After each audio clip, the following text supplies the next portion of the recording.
Gary Sadler, oh Lord, to you, bringing our time to 7:38 in the evening, right here on Breath of Heaven. And this is, of course, Patroba Kibali with you, hoping that all is well on your end. And like I told you earlier, today we want to listen in because it's concerning our health.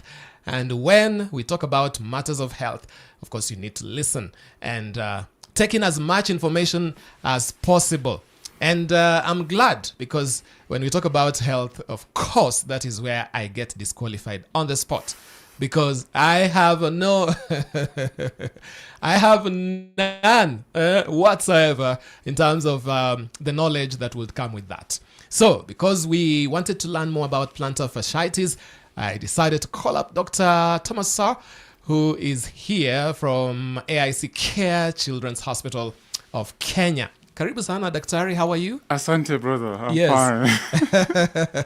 It's good to hear that you are good. Thank you very much. So on to this conversation about plantar fasciitis. What is that?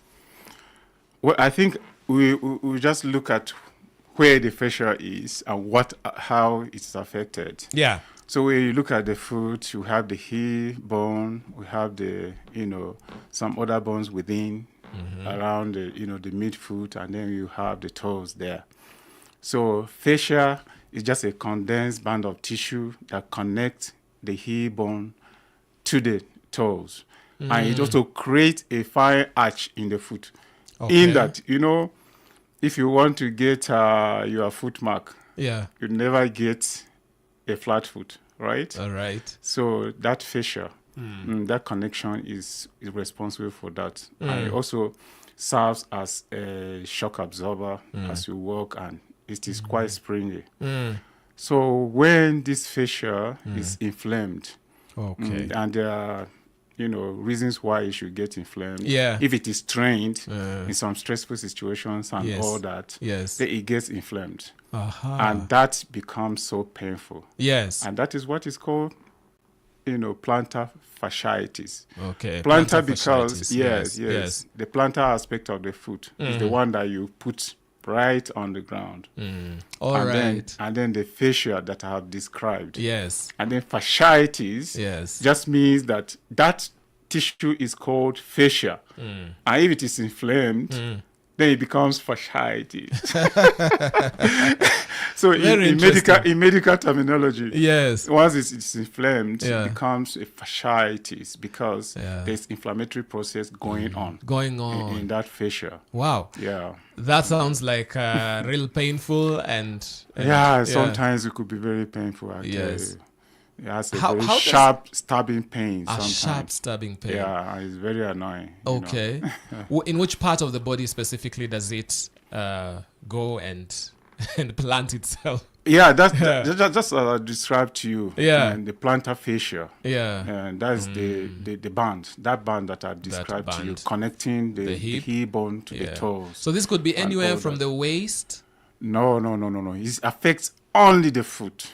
And it affects only the fascia of the foot. Yeah, so it's in the foot. Yeah. It doesn't affect the waist. It doesn't affect the knee. It doesn't affect the ankle. Yeah. It affects the fascia. Yes. Yeah. So who are some of the people that are likely to be affected directly by this? Yeah, sure. People are affected. Yes. As I'm sitting before you, I've been affected before. So, you have? Yeah, sure. Sure. Yeah. But it's people who have so much of, like runners who athletes, stress the fascia, like people who walk long distances, like people who stand for long, a long time, people who their feet are not so protected, people who walk, around barefooted, especially in places that are very uneven, hard, uneven surfaces and all that. Yes. In some circumstances, obesity, increases your weight and puts strain on the legs, on the fascia. Yeah. Old age could be a factor because of, less flexibility of the fascia. But that on its own may not just come except if something also triggers it and all that. And so if you are, find yourself in such a situation, you could have plantar fasciitis, but not everybody that is in that situation has plantar it. fasciitis. Oh, yeah. So that is to tell you that there are a lot of physical factors that are involved and all that. Yeah. All right. How does someone know that this is truly what you're expressing here? How does someone know in terms of maybe could this be the Plantar condition? fasciitis, Yes. Could this be or something else? Yes, or something else? Because sometimes somebody might be thinking it is this, but it's not. Oh yes, Yeah. yes. Plantar fasciitis, as even the name implies, number one is going to be around the plantar aspect of the foot, and number two is going to be around the the heel bone. Yes. Yeah, the heel bone. Yes. And some of the symptoms that you should pay attention to, if you have been resting for some time, and you want to move suddenly, you have very sharp stabbing pains. You wake up in the morning, maybe your first step or first few steps are more painful. But as you walk around, along, there is reduction in the pains, and except if you decide to take long walks again, that you start having serious pains and all that. Yeah.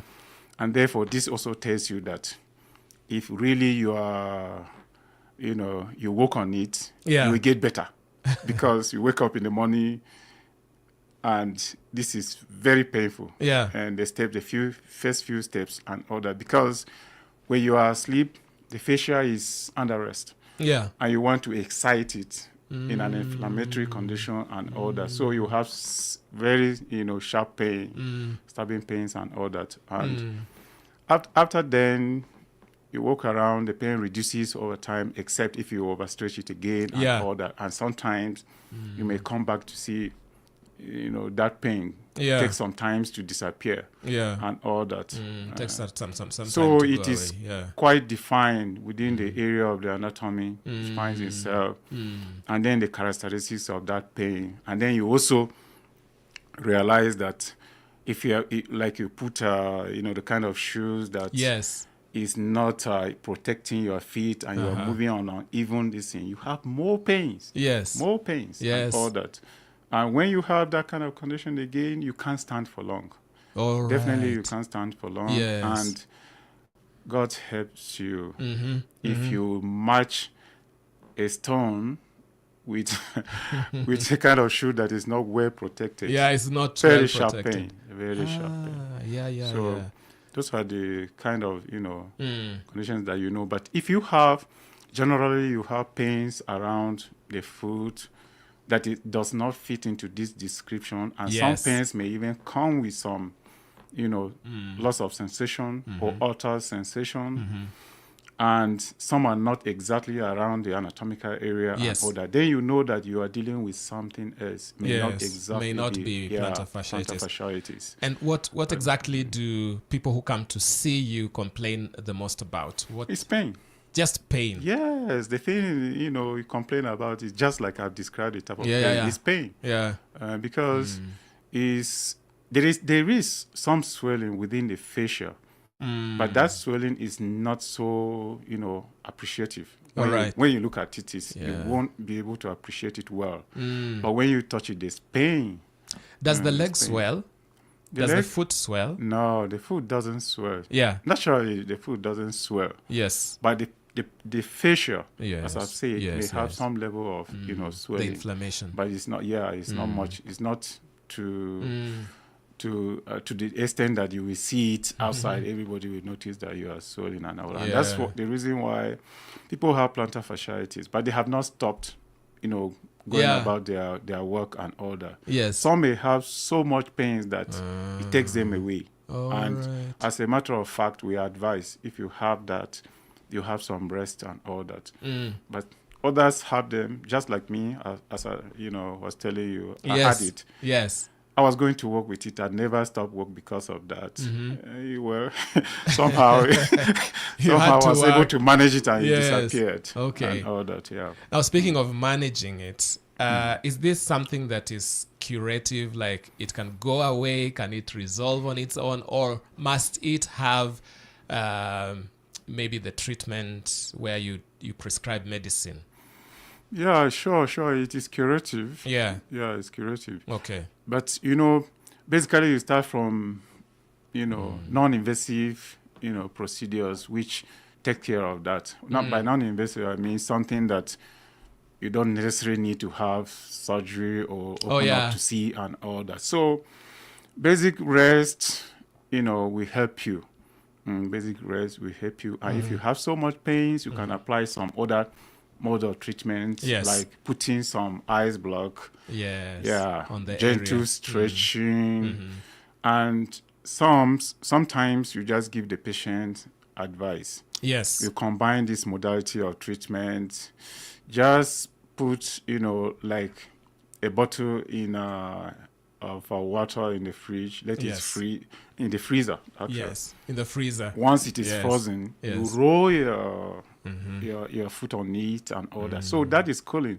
It makes the pain to subside. And all that. Yeah. But those are not the only things that you should actually do.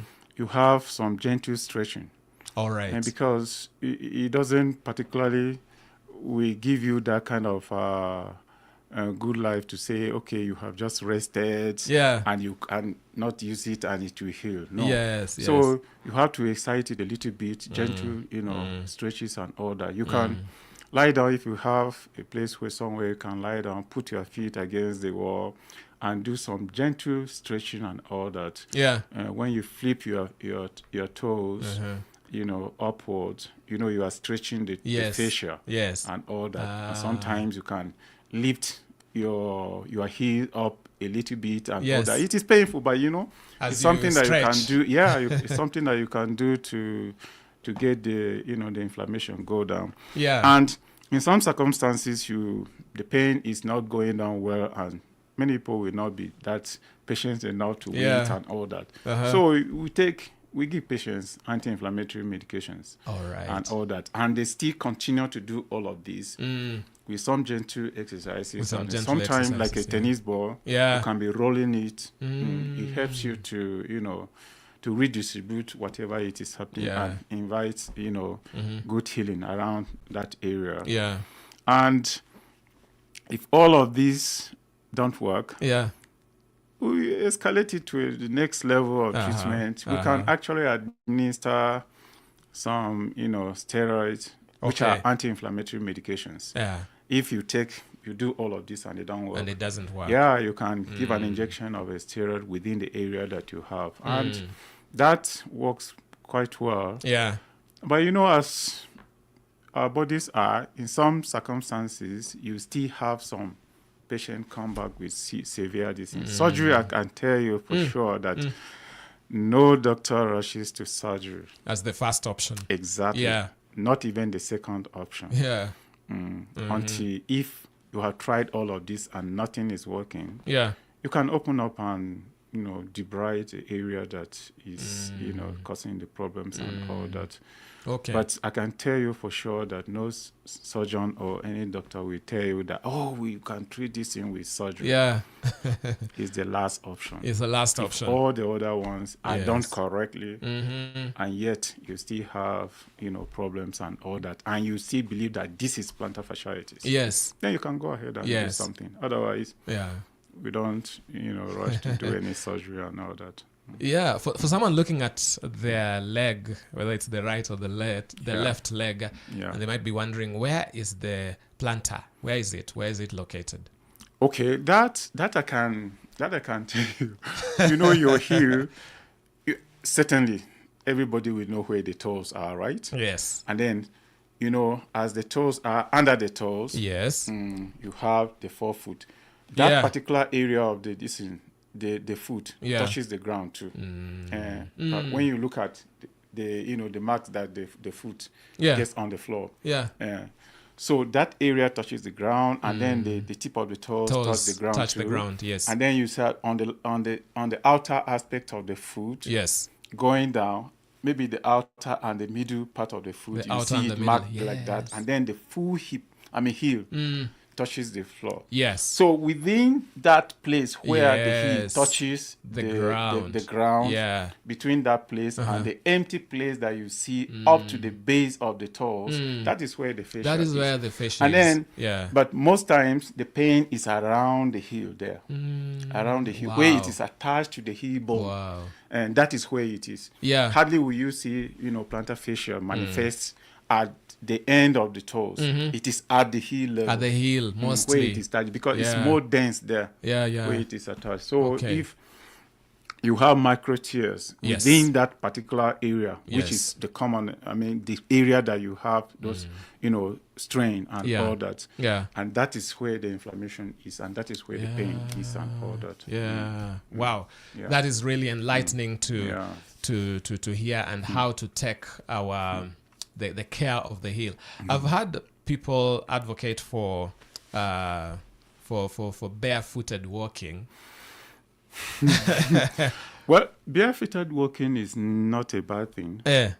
Sometimes, if the surface is quite, even and it's clean, because it's not only to prevent, plantar fasciitis. You understand? Yes. There are a lot of things that are on the floor and all that. Yeah. You can actually walk barefooted. But when the ground is uneven, it's hard, it's uneven, there are stones, there are other areas. You're climbing down, you're climbing up, and all that. Yes. Just know that you are looking for some level of trouble, because some people naturally, like I was describing the shape, the anatomy of the foot, some people naturally don't have that kind of a thing. That's right. Their feet are flat. Yes. And therefore, for such, they are more prone to those micro tears within the fascia. And some people somehow they have very high arch, foot. Yes. They are also prone to because once the normal process of walking, you discover that some people exert more energy than others. That's true. That's all of those kind of people, advising them to walk barefooted is not particularly good in their own interest, because they are more prone to that.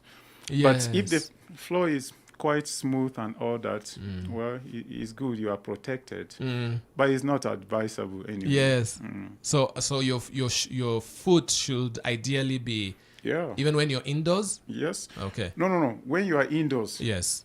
At that areas, like we are here right now, you see the rug is protecting us, right? Yeah. You have your ties, they are protecting you and all that. Yeah. So those are not the areas I'm talking about. Okay. But mostly outdoors, where you have uneven and all that. Yes. So for those ones, it's not advisable. And then the shoes, the shoe manufacturers. Yes. There is always a provision and for that arch that we are talking about. You understand? Yes. So if you manufacture shoes that takes away that provision, you are also making the person, even though you have shoes to protect the feet, but at the end, the fascia is subjected to so much stress. Yeah. And it could be strained. Yeah. And you could come back with plantar fasciitis. Yeah. And that's why not every shoes and other. Some of the sneakers we put are not actually protective. You understand? Those are the ones that sometimes when you hit match a stone, that sudden gush of force that goes into the fascia will cause those micro tears. Okay. And you could end up having plantar fasciitis. Yes. As a result of that. So protecting your feet is very good. Yes. And when you have it sometimes, just like I was telling you about padding your shoes, you can put a silicone insert when you have it. And it helps you to smoothen your this thing, and you could go about your your business well. Yeah. Wow. For someone who's more exposed, you said flat feet. Yeah. How do you help this person? Yeah. Well, there are. If for the kids, we start with kind of trying to modify their feet to fit into the normal shape of the feet Yes. anatomically by non-invasive, Yes. method we do Yes. by reversing the forces that are causing that flat feet. You understand? As always, you try to get some, apply non-invasive method before you go on to some invasive procedures and all that. Yes. So some of them, yes, you will be able to correct such tendencies, but others, you will not be able to correct such tendencies. Yeah. Because some is not just the same, or a single, cause.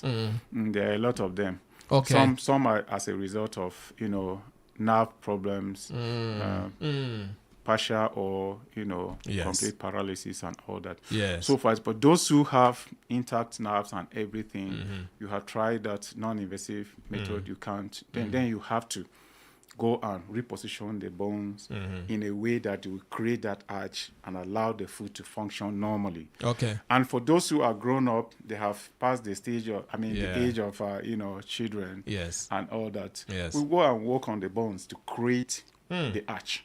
Does it comply? Yeah, sure. Sure. Because,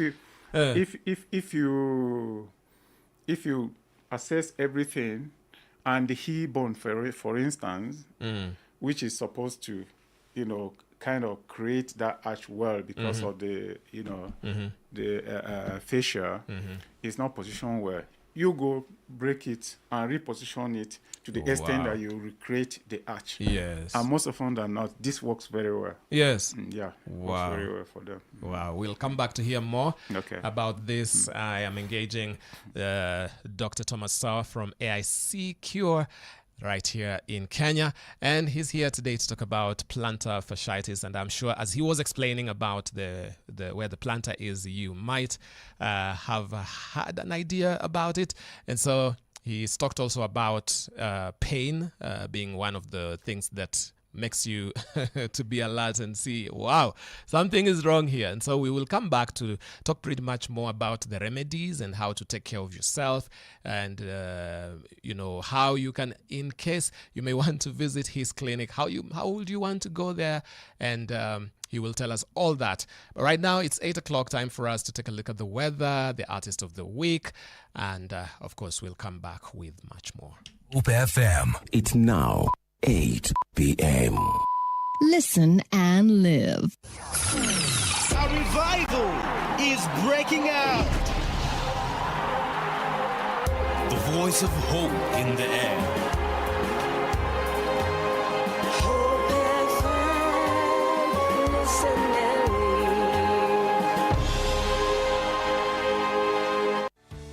Whilst love is a word that we all think we understand, I wonder sometimes whether we really do. Let's say I asked you to define love. What would you say? How would you put it? Hi, I'm Bernie Diamond, and welcome again to Fresh. Love, they say, is what makes the world go round. But as I look around the world, whilst yes, there's obvious love between family members and other people, and whilst yes, there are some great missional and humanitarian initiatives afoot, no doubt about that, man, there's a lot of hatred too. I looked up the definition of love in my dictionary, and this is what it gave me: a strong feeling of affection. Of course, that's part of it, but anyone who's been married for any length of time knows that it goes way beyond that. Where is love when you're not feeling affectionate, when you're having an argument, when you're driving each other crazy? Sadly, though, we cling to this completely inadequate definition, and then we wonder why love isn't always like that. God turns that definition completely on its head. Here's how he puts it. 1 John chapter 4, verses 7 to 10. Dear friends, we should love each other because love comes from God. Everyone who loves has become God's child, and so everyone who loves knows God. Anyone who does not love does not know God, because God is love. This is how God showed his love for us. He sent his only Son into the world to give us life through him. True love is God's love for us, not our love for God. He sent his Son as the way to take away our sins. So, God is love. That's the very definition of love, and he proves his love by sending his son to die for us. See, love is so much more than just a feeling. That's God's word, fresh for you today. All too often, as I think we do with our understanding of love, we kind of skate across the surface of things without ever plumbing the depths of God's wisdom and love. And it's in those depths that we find true love. So if you'd like to go a bit deeper, then let me encourage you to stop by at ChristianityWorks.com, and right there on the homepage, you'll see This Week on TV. You can watch this week's half-hour television message for some more in-depth teaching straight out of God's Word. Again, that's ChristianityWorks.com. Sunny, Rainy, hot. chilly. Every day we keep you updated. Hope FM weather. Well, it drizzled today in Nairobi, wonders of wonders, and on my birthday, it was a perfect gift. Low of 12 degrees, light rain showers and light winds currently being experienced. And of course, this will give way to some sunny intervals tomorrow, the temperature peaking at 27 degrees. Let's go to Wajir, where we're looking at current temperatures. Wow. I'm looking at some temperatures of low of 12, is it? Just to be clear about that. Yes, it is about that time. Yeah, clearly. There's a lot of humidity there, 32%. And clear sky and a gentle breeze. Tomorrow, you'll enjoy some sunny and moderate breeze with the temperatures of 34 degrees. In Kakamega, it's currently a clear sky and a gentle breeze, a low of 12, and this will take us to Friday, where you will have a sunny day, 27 on the high and 13 being the lowest temperatures there. A look at Nyeri now with low rain and light winds. It's 11 degrees, and thereafter, of course, tomorrow we'll experience some thundery showers and light winds with 23 degrees being the peak of the temperature. While in Eldoret City, we're looking at thundery showers and light winds at the moment, a low of 13, which will take us to more thundery showers tomorrow. So walk with your umbrella. Temperatures of 23 and 13. And once again, of course, in Wajir, it's 21 degrees. Currently clear and a moderate breeze thanks to BBC Weather. Stay tuned to Hope FM, where you listen and live.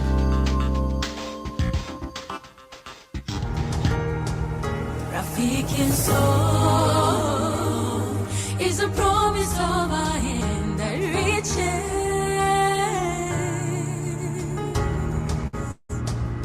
and goes beyond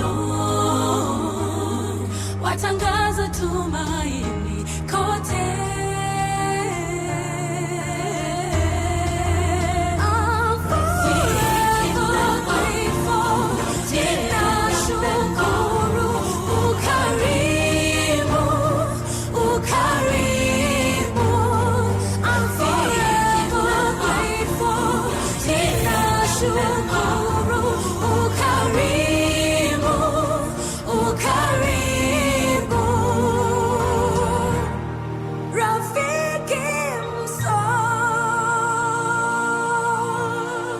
Thank you for being a friend of Hope.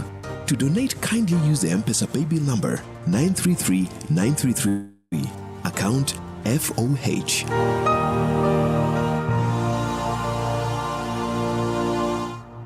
Breath of Heaven. Settle down to a night in God's presence with the most awesome praise and worship music. Hope FM exists to know God and make Him known through evangelism and discipleship. For feedback, suggestions, or complaints regarding our programming, talk to us on 0709-861180 or email us on feedback@hopefm.org. Reach us through our social media platforms at Hope FM Live. We would like to thank you, our listener, for your continued support. Hope FM. Listen and live. Experience the hope, the music, the anointing. This is Hope FM, where you listen and live. Listen and live. When life gets too hard to stand, should I sit? please kneel and pray. Okay. Live. Forgive them that have uttered words that have teared people down instead of building. Live. Mix him in a group of schools. Na hapo Karis kwenye umeongea kuhusu addiction. Live. I thank you God for this listen. I need a breakthrough and also to hear God's voice and to obey. Live. Mambo haya za utabiri hazipo kwa sababu ya kututia uoga, bali ni kwa sababu ya kutuandaa. I pray that the grace of God will carry you. Indeed, God is able to keep you from falling. Live. You're saying, please pray for me. I need Christ in my life. Listen and live with Hope FM.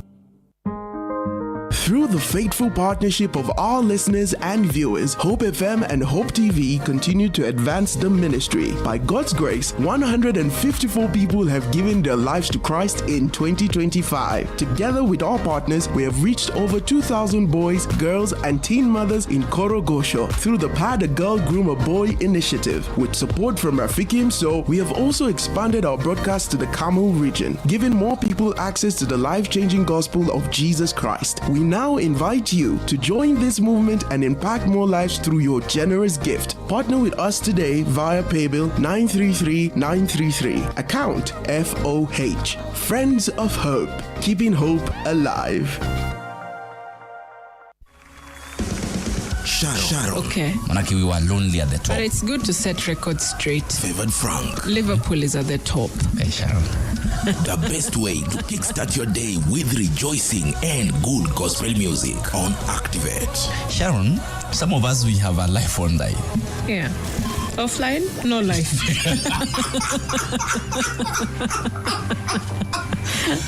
Somebody, mtu atakuwa online, mizuka tu. Yeah. Ukikutana in real life, where? Are you the one? Should you wait for another part? Activate. Anything you can't do without is a god. Ikinyako. You're the god, you Activate. Weekdays from 6 a.m. Listen and live on 93.3 FM in Nairobi, 93.9 Western Kenya, and 101.9 Mombasa. Artist of the Week on Breath of Heaven. Song of the Hour, brought to you by Hope Recording Studios.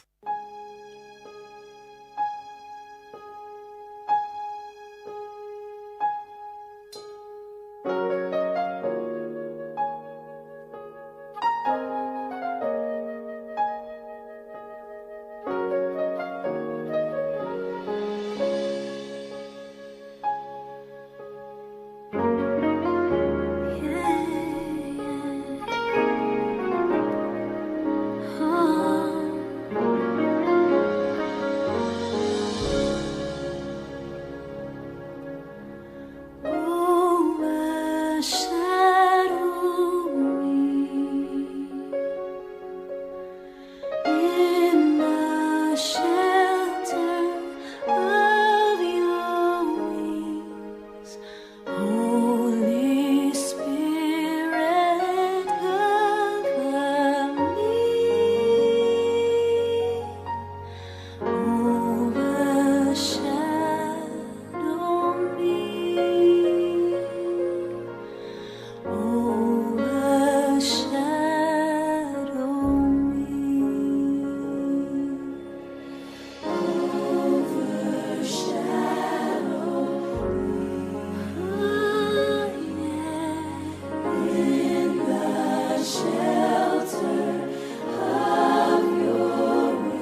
That was the Song of the Hour, powered by Hope Recording Studios. Looking to record your next song? Come experience crystal clear sound, expert production, and a space where your creativity thrives. All in a godly atmosphere. Call 0709-861-180 or email hrecording@hopefm.org to book your session.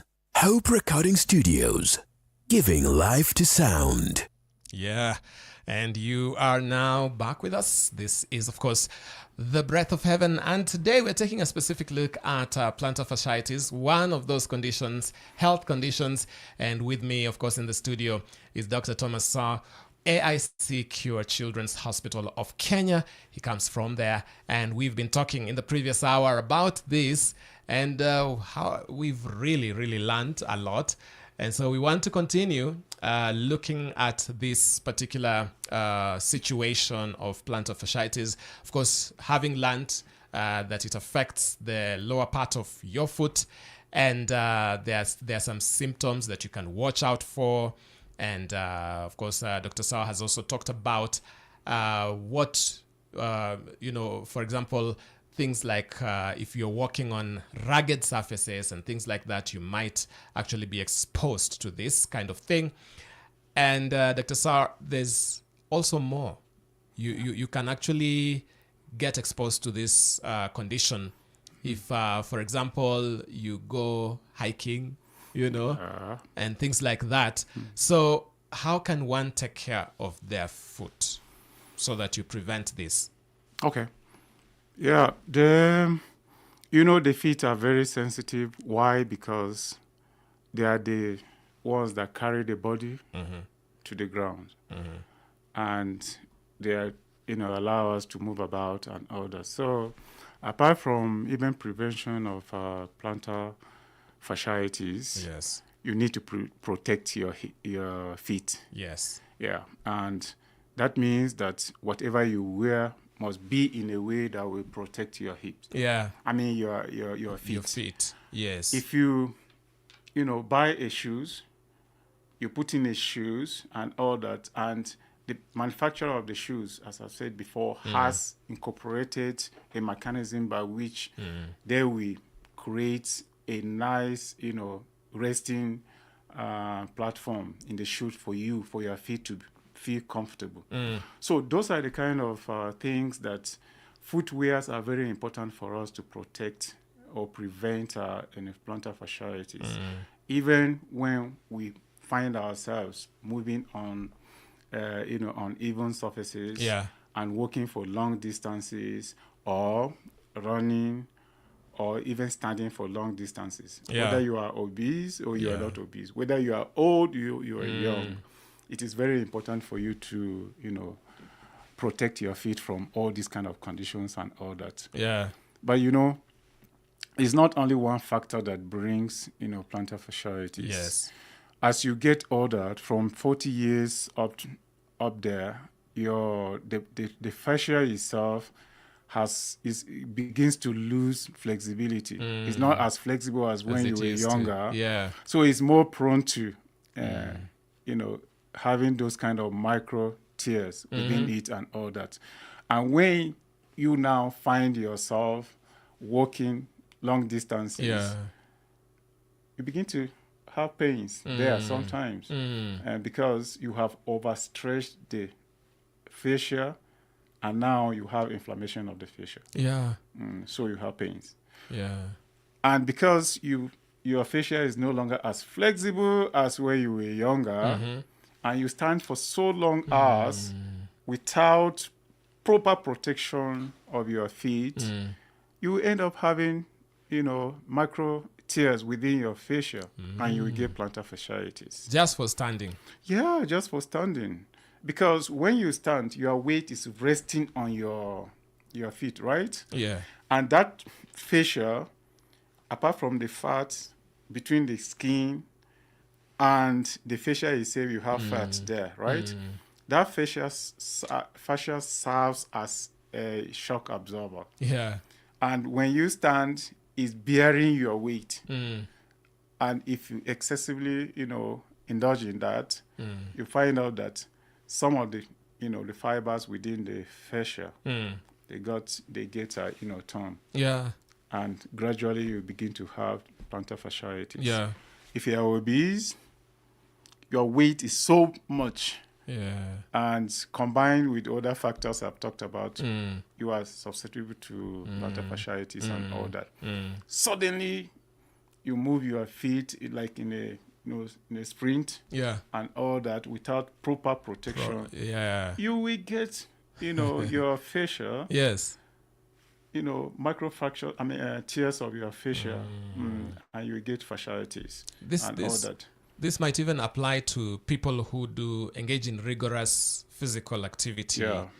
And maybe sometimes you have not done that, but maybe a time comes when you have to participate. Very well. Yeah, so you might need maybe to protect yourself. Exactly. Yeah. And that's why even like in sporting activities, most of the sports, they have particular, gears that protect them from some of these things and all that. Yes. So they will go, a footballer will go play football for 90 minutes, sometimes even 120 minutes, without coming down with that. Yes. Because their shoes are specifically made in such a way that protects their feet from all of this. Yes. So they are tested and they are found to be well protected. That's why you don't have that. So sometimes all of these factors put together will lead to, you developing these kind of conditions and all that. Wow, that's interesting because also at AIC-Cure, you look at children who have maybe some of these challenges. Yeah. But you also talked about people who might be above 40 years, right? Yes. So the contrast there, it is so loud. Yeah.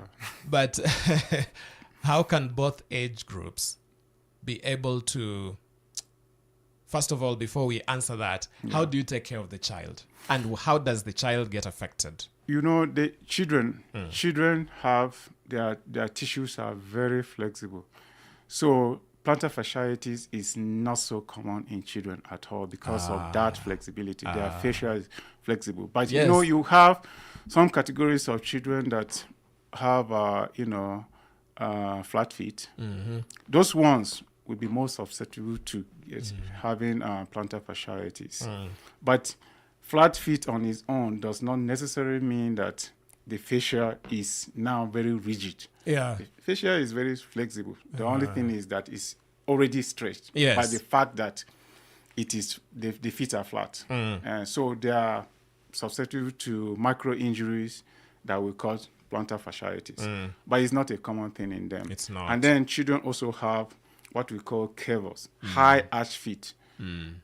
Some of them are congenital in the sense that their children are born with it. But some of them are acquired because of some nerve discrepancies in nervous supply and all that. Yeah. So for such children, yes, definitely, it's not as if they are not, they are exempted from having plantar fasciitis. But it's not a common thing in children. It's not as common. It's commoner in young adults because of activities that will get involved. Yeah. And then when you get older, your tissue, flexibility reduces. Yes. Generally, yes. It's not just the fascia, yeah. but all around. Your ligaments are no longer so flexible as before. But people who do a lot of exercises, we say that you get there. But then old age doesn't wait for anybody, you know. Yeah, you can be so flexible today as you get age. Yeah, the water content of your tissue begin to reduce, and then the elasticity of your tissues, especially those that have this thing, like the plantar fascia. It's like a spring. Yeah. You know, makes you to move about, makes you to jump, to run around, and all that. Yes. But then it gives you problems, right? So does. as you get older, they get more rigid. That's true. So you are more, you know, exposed to getting that, you know, such incidences where you match a stone, and then instead of the fascia absorbing the shock, oh yeah, you have the fibers, they will get True. torn. True. You understand? Yeah. And therefore you have fasciitis and all that. So that is just the difference. It's not as if they have a different category of gene that you know help them and all that. It's just because of the tissue elasticity and all that. And then you know their weight also is more. So even when they work on bumpy areas and all that, because their weight is small and all that, but it is a possibility. Yeah. How would you recommend the kind of maybe treatment for somebody who has just listened to you and they feel like this could be pointing to the situation that I have? Well, treatments, basically, we have to start with the basic things, simple things that the patient can do at home. You understand? Activity modification. This means that you know what really triggers the pain so much. Take yourself away from it. Make sure that the shoes that you are putting on that is not protecting you, just retire it at that time, retire it and get some good shoes.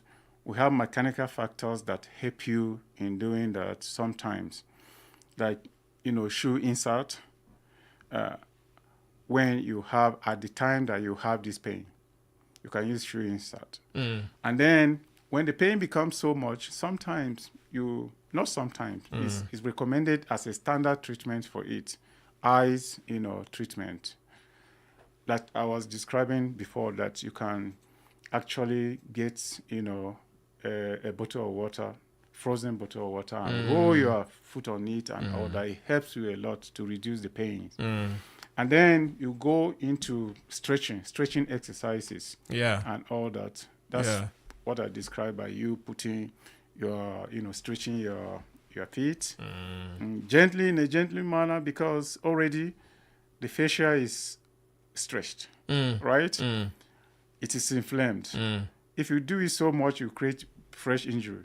So you do it in a gentle manner that blood, you know, circulates around and all that. The tissue gets, you know, healed. And then you can get some medications, pain medications. Non-steroidal anti-inflammatory drugs are the commonest ones that we actually recommend for patients who have that. Like ibuprofen can be so useful. You understand? Cataplan can be so useful. Diclofenac. Any of that can be so useful as prescribed by the doctor. As prescribed, yes. Yeah, by the doctor. So when you take them, you now have a synergistic modalities of treatment. You are doing your exercise, you are stretching, you are trying to protect your feet from all of those other ones that will cause problems for you. You are wearing protective shoes and all that. And you are taking on steroids and anti-inflammatory drugs and all that. That is enough to take care of you. If you consistently do that from rest. Rest does not mean absolute rest. You understand? You can rest your feet from areas that maybe usually you get hurt. So rest from those kind of areas and the activities that bring so much pain. You rest from them. But that does not mean that you should be sedentary, right? It doesn't mean that you should be sedentary. And then avoid long standing, long walk, and running and all that.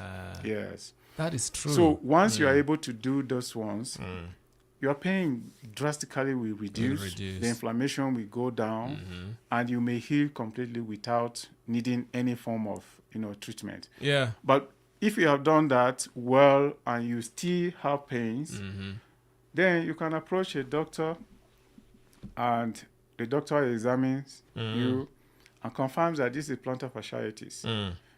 He will still want to maybe, counsel you on what to do next and all that, and maybe refer you to a therapist to do the exercises for you.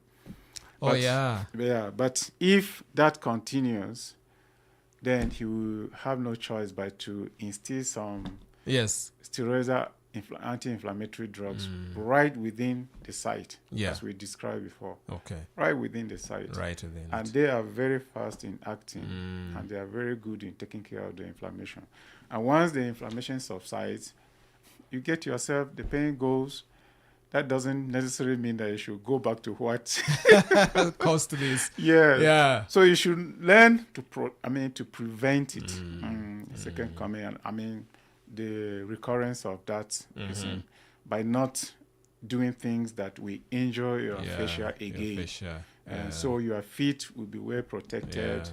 If you are, older and you discover that your shoes is worn out, that is what is causing the problem. Or you wear flip-flop, footwears in an uneven ground and all that. Just know that you are not immune to that thing. You can get it again. But you protect yourself from, protect your feet from that by wearing shoes that are quite protective. I was describing that kind of shoes that will protect your arch very well.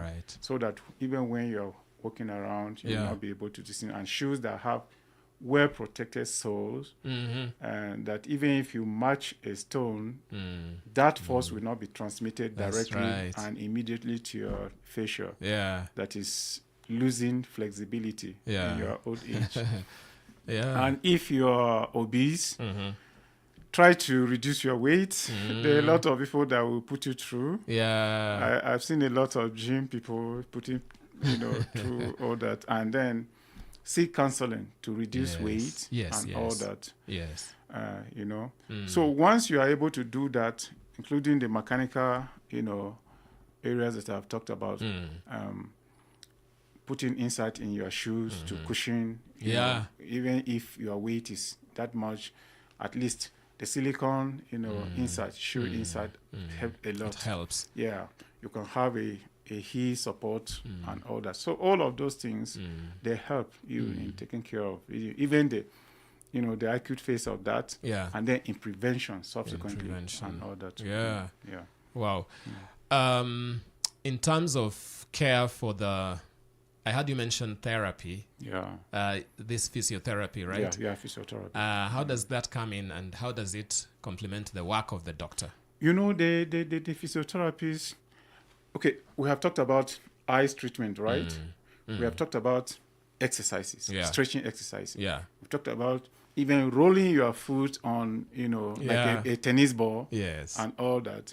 All of this, some people still don't know how to do it. But the therapists know how to do it. So when you get to them, they can do it for you and maybe ask you that do it the same way I am doing it. Because you don't need sophisticated therapy gadgets to be able to achieve that. But because some still don't know how to do it, so the therapist will put you through because it's their job to put you through. And if you want, you can all patronize them daily or as long as you have the condition, and they will take care of you and all that. So you can actually apply all of these non-invasive procedures and get it out, because I told you before that I had it. No injection was given. That's hopeful. I did all of this and I was working with it. But one of the things that I did was all those the mechanical protection and all that. I had to get some silicone insert my shoes into the shoe, and then especially when standing for long hours to operate, and then I retired the shoe that I think caused the problems from those stones and all that. I retired them and I started wearing a stronger shoes to be able to protect me from those stones. And when climbing down the hill and going up and go down, and they work, perfectly. Yeah. I did not rest absolutely, but then I rested from certain things that was to quicken at the that healing. time. Yeah. I couldn't run, even though I was standing. I couldn't run. I couldn't walk long distances, and I couldn't dare to go and hike. Yeah. You understand? Okay. So Wow. I rested from certain things. Yeah. And I continued to do the exercise, and I got myself healed. If you were to maybe do 90% resting, will that quicken it, the healing? We don't usually, recommend all of this because 90% resting brings another problem. Is it for only plantar fasciitis? No. If you have 90% resting, that means you are on the hospital bed. Right.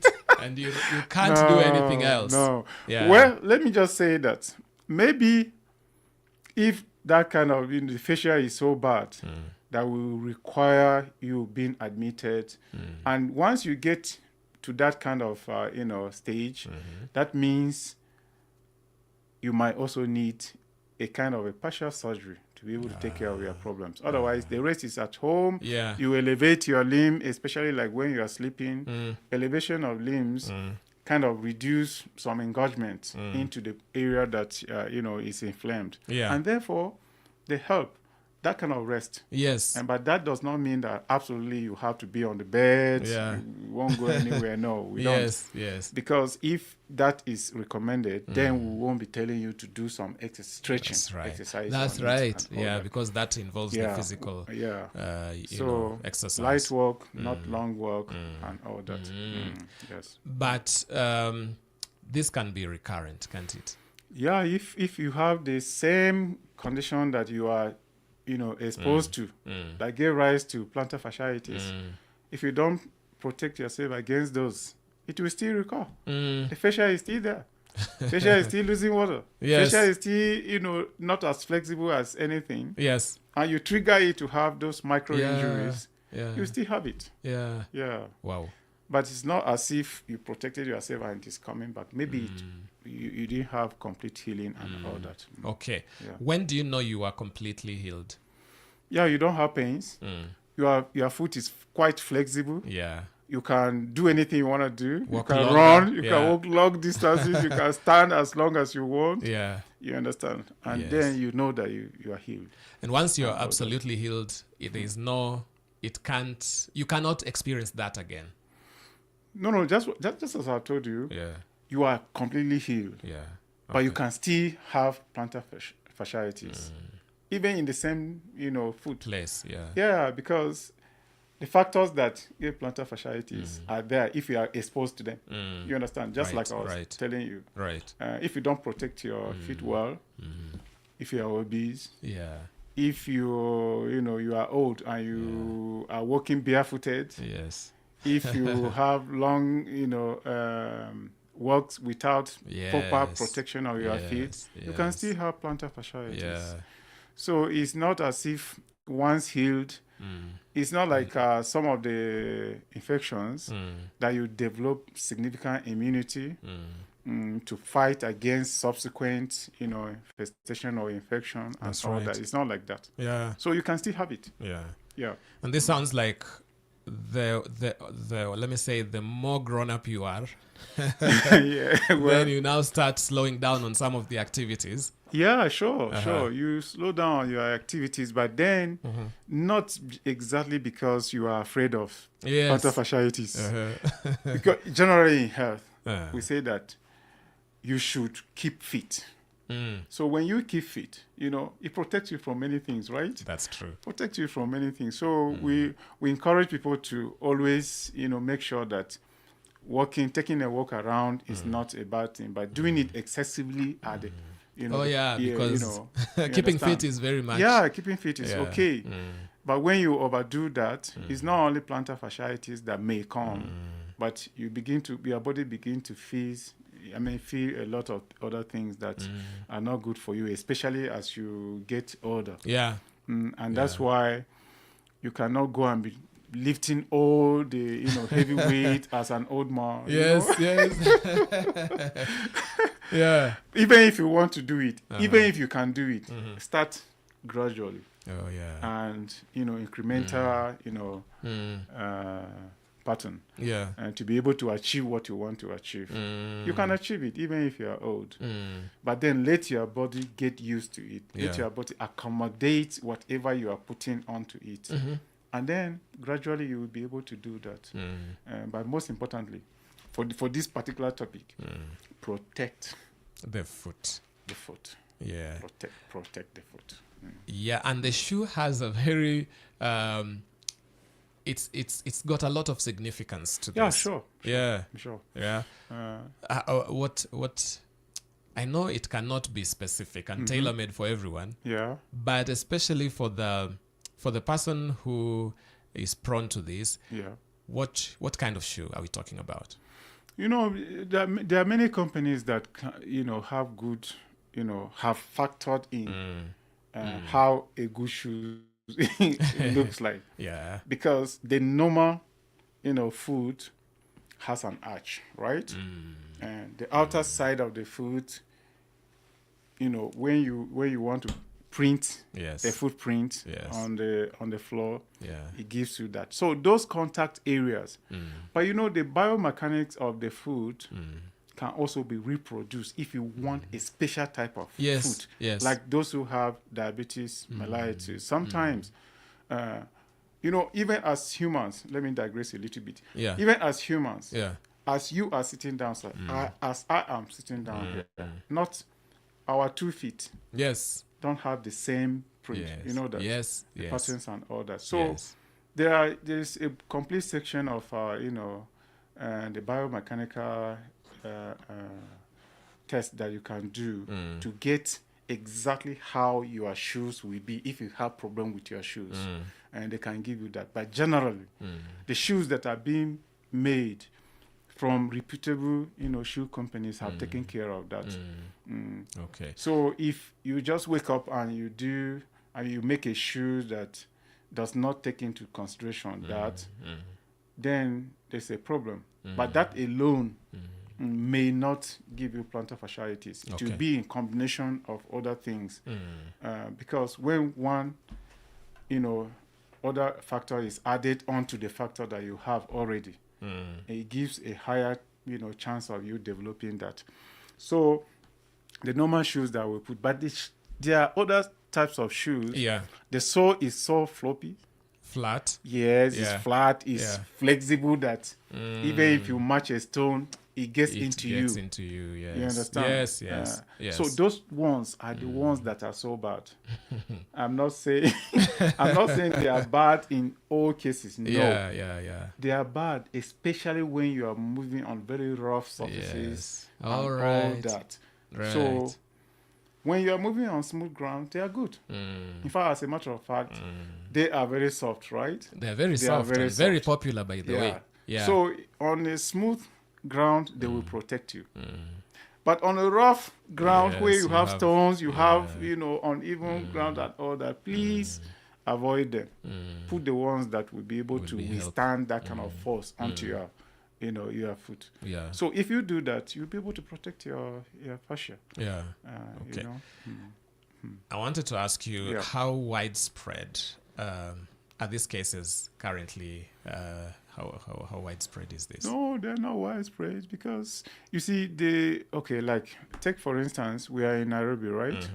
There are many private hospitals. There are many government hospitals and all that.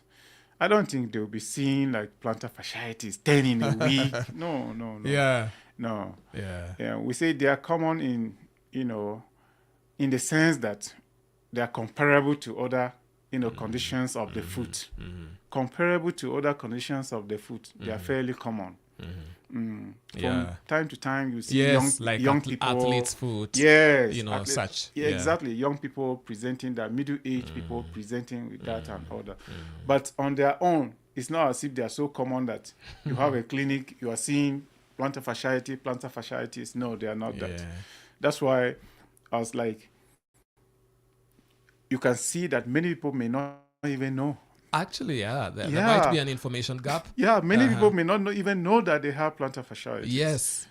Is when, okay, because they don't know when they have such a condition, they don't know what to even do until the doctor tells them that, okay, this is plantar fasciitis. This is how we are going to go about it and all that. Yeah. And that's it's not so common like you have what do you call it? What is so common like even among the players that you go on the field, you sprain your ankle, and you come back limping and all that. They are not so common like that. Yes.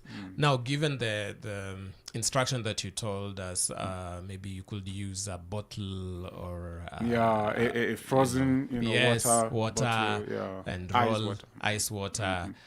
Can you do that without seeing a doctor, or must you always? Of course, those ones that I was describing are things that you can do them at home. Wow. You can actually do them at home.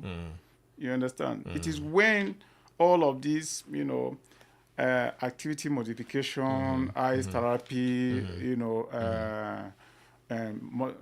exercise, stretching exercise, and all that. You can do those ones on your own. Yes.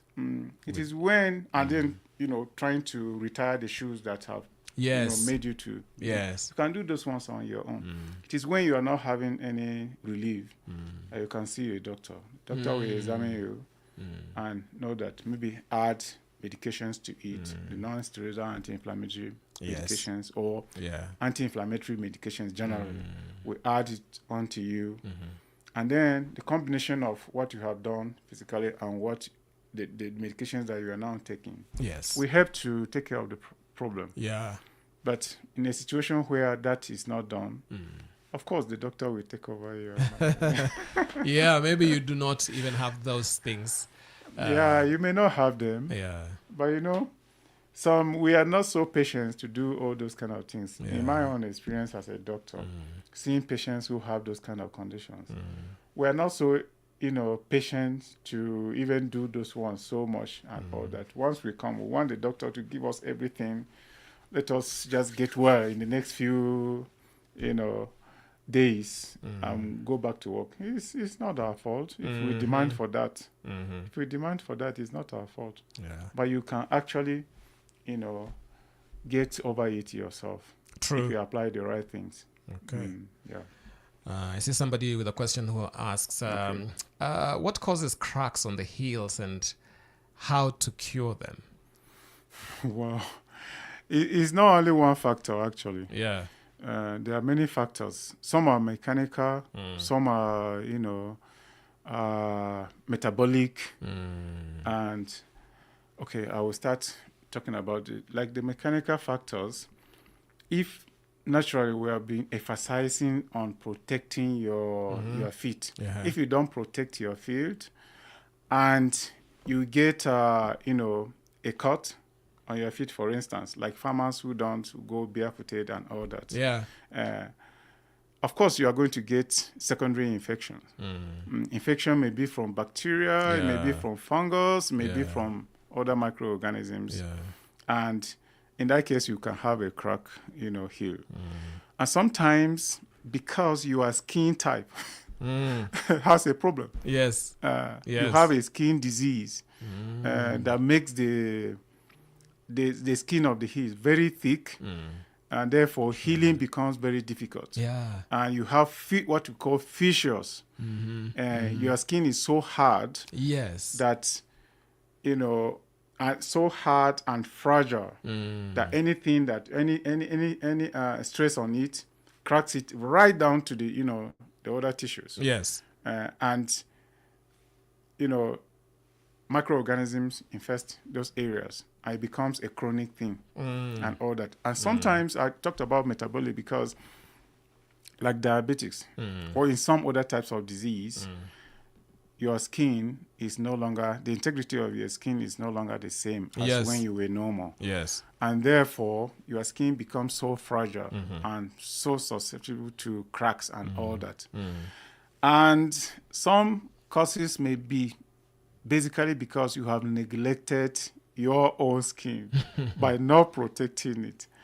When you know that you have that kind of a thing, I will advise you to see the doctor. If you are very far away before you see the doctor and all that, you can apply very soft, creams or lotions on your skin to make it a little bit more, what do I call it? To reduce the rigidity of your skin while you are preparing to see the doctor.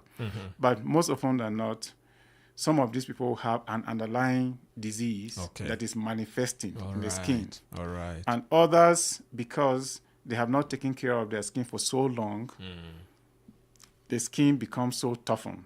All right. And then the cracks, we now allow some microorganisms to, infect them. And then it becomes a chronic thing. Yeah. And some people have what we call fungal infections, even in their skin and all that. So all of these things, the doctor will unpack them for you and, administer, or advise you on the best way to take care of it.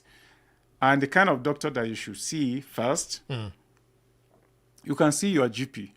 But I'm sure that your GP is going to refer you to a dermatologist who will be able to sort you out. The dermatologist will look at it and will be able to separate all the causes of being able to mention. The ones I've mentioned are not the only causes.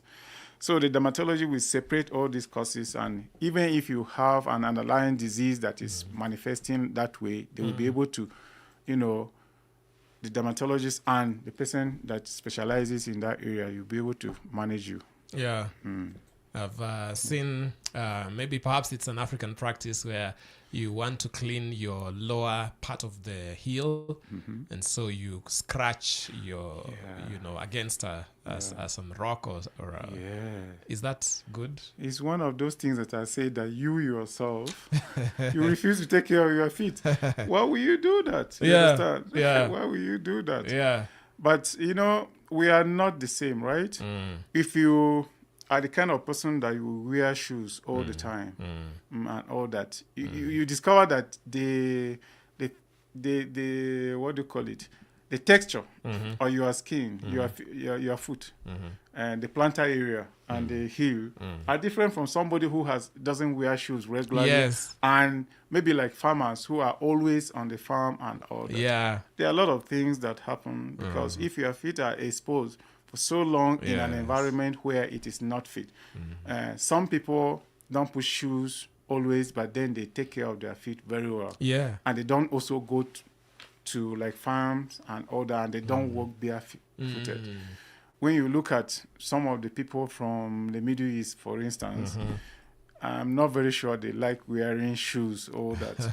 Most of the times you see them in sandals and all that. But their skin is not like that because there are other factors that could make the skin so thick are not there and all that. But I don't think it's right for you to do that.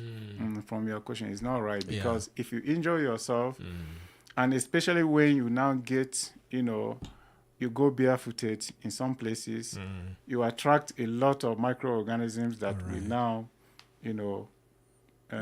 compound your problem and all that. So I think it's wrong for you to be striking your feet on the rock. You are not Moses. Wow, that's nice. In terms of AIC-Cure, who do you see? I know you focus mostly on the children. Yeah. What kind of treatment do you offer there? Well, we actually offer a wide variety of treatment for children. Especially we specialize in the bony area. Okay. Bones, joints, and ligaments, and all that. That's why we are an orthopedic center. Yes. And majority of children with bone conditions are congenital. They are born with and all that. And so we see a lot of those ones. Deformities from all over. The feet, the legs, the thighs, even the pelvis has their own deformities. The spine and the upper limbs, they have different types of deformities and all that. Yes. So those are the ones that we manage them. And I can tell you that there are a lot of them. A lot? There are a lot of them. Oh, what's the cost? We operate, yeah, sometime in some years, over 3,500 operations in 1 year. And that's a lot. Majority of that, number yeah. is, children that were born with deformities and all that. So there are a lot of deformities that we do. Yeah, we do. Is this something that a parent could foresee and hence avoid? Well, sometimes some of them are actually familiar. Okay. Some, a small percentage of them may be genetic. Okay.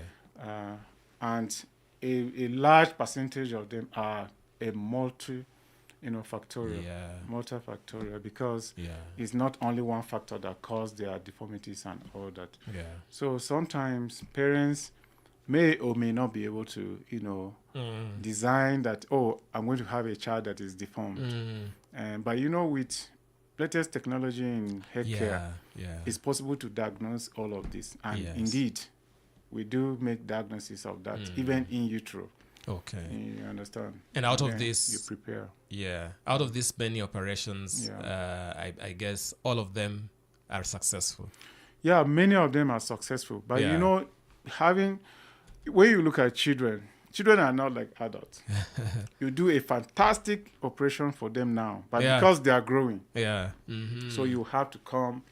In some deformities, you have to come do the operations again. And sometimes the one you have just done now is just the first stage. Yeah, you are going to do subsequent ones before the child reaches the age of adulthood. So that is how they are. But most of them are successful, as you have said. Yeah. If someone wants to get in touch with the AIC-Cure, how can they do that? Well, we are everywhere. I think we are on social media. We are talking Hope FM here. When you go, just type Cure, even on the internet, Google Cure, Cure Kenya. Yes. You will know our hospital there. You can even read about all the doctors, what we do, how we do it, what you need to know before coming, and all that. And if you decide to look, I don't want to be reading anything from Google. I just want to visit Kijabe. Yes. I just want to visit Cure Kijabe. Please go ahead and do it. And then remember also that all around Kenya, we run clinics, mobile clinics. Almost every week, we are in one place or the other, running mobile clinics and all that. I think we have covered almost the whole of Kenya. That is impressive. So you can actually get anybody, just ask anybody anywhere and any hospital, and they will tell you, we know these people. Yes. So they will be able to guide you. Yes. We have sometimes, as doctors, we have people call us and say that, look, I want to send these patients to you people. I will say, no problem, send them. And all that. Even people who are not doctors. We say, we want to come to see you in your own place. Please come. Yeah, we are very open. Okay. Yeah. Thank you so much for your time.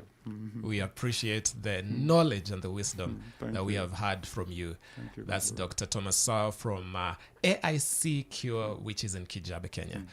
And this is Hope FM, where you listen and live. We are getting into the last hour of the show, and